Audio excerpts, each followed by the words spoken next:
এই শুক্রবারটা যে এইভাবে কাটাবো একদমই কল্পনার বাইরে ছিল। আমরা যারা আসলে ঢাকা শহরে থাকি, শুক্রবার মানে কিন্তু স্পেশাল একটা ডে, মজার মজার রান্না বান্না করা, পরিবারের সবাই মিলে একসাথে হচ্ছে সুন্দর একটা টাইম কাটানোই কিন্তু হচ্ছে শুক্রবারের একটা দিন। তো কি হইলো সেটাই হচ্ছে আপনাদের সাথে শেয়ার করব শুক্রবারে।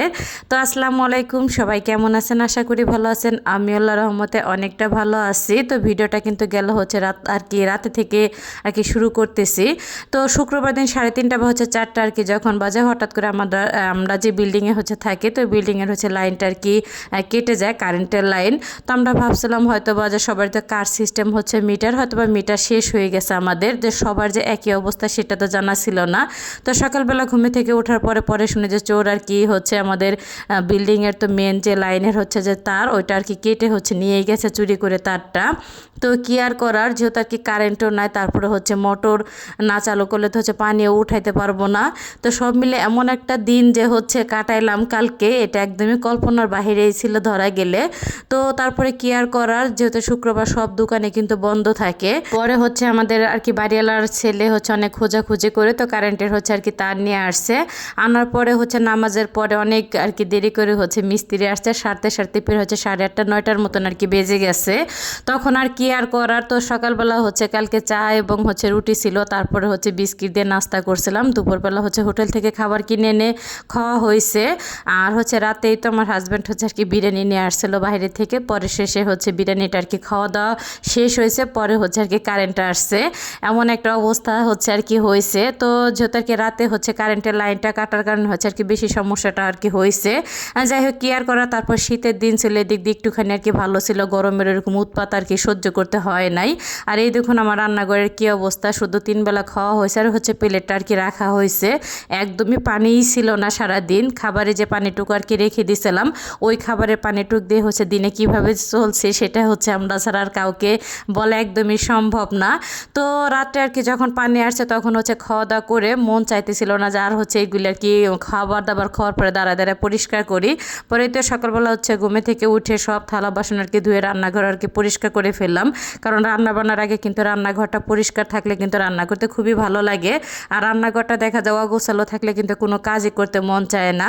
আর এদিকে কিন্তু হচ্ছে মাছটা ভিজালাম। সকালবেলা হচ্ছে রান্নাঘর পরিষ্কার করতে যাওয়া অনেকটা হচ্ছে লেট হয়ে গেছে, তারপরে ঘুমে থেকে উঠতে হচ্ছে অনেকটা দেরি হয়ে গেছে। যাই হোক, তো এইখানে কিন্তু পুঁটি মাছ হচ্ছে ভিজাই নিতেছি।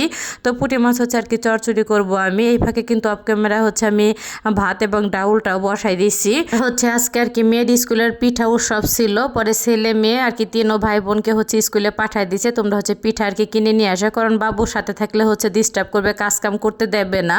তো 3 ভাই বোনে স্কুলে যাইতো, তাদের পছন্দ মতন হচ্ছে পিঠা কিনে নিয়ে আসছে। তো সকালবেলা আগে হচ্ছে পিঠা দিয়ে নাস্তা করে নিয়েছি।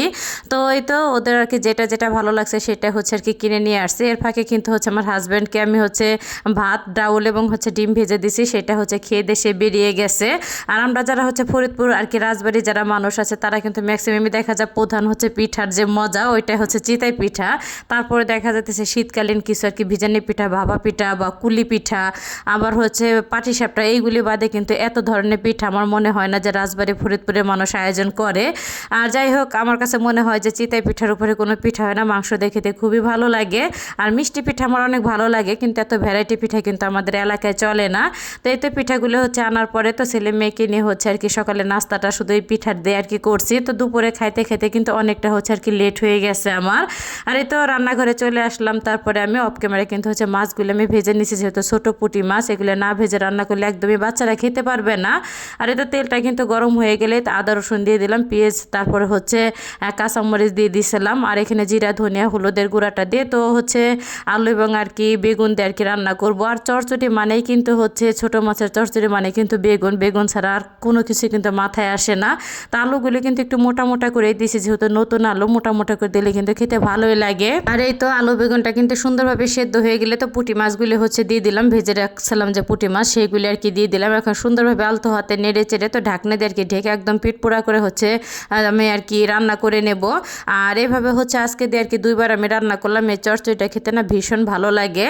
আর এই তো এখানে কিন্তু রান্না বান্না শেষ হয়ে গেলে হচ্ছে খাবার দাবার সব কিছু নিয়ে আসলাম। তো ছেলে মেয়েদের নিয়ে হচ্ছে খাওয়া দাওয়া শুরু করে দেবো আমি। আর এই তো টমেটো দিয়ে হচ্ছে ডাউল রান্না করছিলাম, যেহেতু চচ্চড়ি রান্না করছি, সাথে একটু ডাউল না থাকলে কিন্তু একদমই ভালো লাগবে না। তো এই তো আমার হচ্ছে চচ্চড়িটা আর কি হয়ে গেছে। তো এখানে কিন্তু ভাত আর কি বেড়ে নিতেছিলাম আমি। আর যেহেতু এখন হচ্ছে রাইস কুকার কিনছে, তো রাইস কুকারে হচ্ছে আর কি ম্যাক্সিমাম আর কি ভাত আমি রান্না করতেছি 2 বেলা, ঘ্যাসে হচ্ছে শুধু আর কি তরকারি রান্নাটা আর কি করতেছিলাম। যাই হোক, আর এই তো বিসমিল্লার নাম নিয়ে হচ্ছে আর কি ভাত আর মেয়ে খাওয়া দাওয়া করা শুরু করে দিলাম। আর লাস্টটাতে একটু ডাউল থাকতে হবে, ডাউল ছাড়া তো একদমই খাওয়া মরা সম্পূর্ণ থেকে যায়। তো আজকের ভিডিওটা সব মিলে সবার কাছে কেমন লাগলো অবশ্যই কিন্তু কমেন্ট করে জানাতে ভুলবেন না। তো ভিডিওটা আমি এখানে শেষ করলাম। সবাই ভালো থাকবেন, আল্লাহ হাফেজ।